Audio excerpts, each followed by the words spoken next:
Gruesome murder by a familiar group that has terrorized parts of our area for years. This time it's a 14-year-old girl in Prince George's County found dead in a creek. The latest victim in a murder police say was carried out by the MS-13 gang.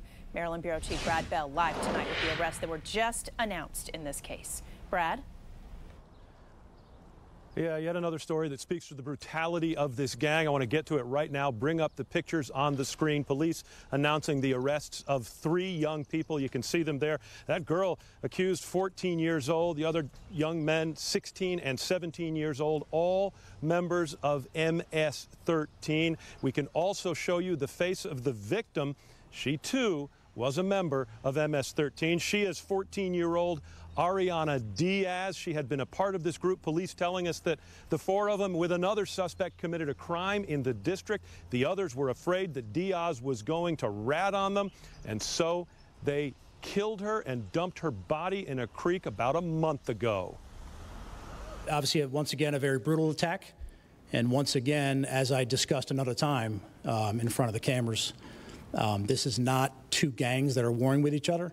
This is a gang that turned on itself, or turned on an associate, and extreme violence was used. This brutal murder just the latest involving the gang locally.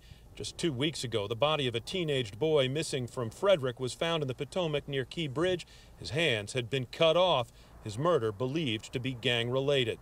Another example of MS-13's brutality and infiltration into the community. Here in Landover Hills, in this house, March 9th, Prince George's County Police say 6 gang members took turns hacking to death a 16-year-old boy. He was stabbed more than 100 times.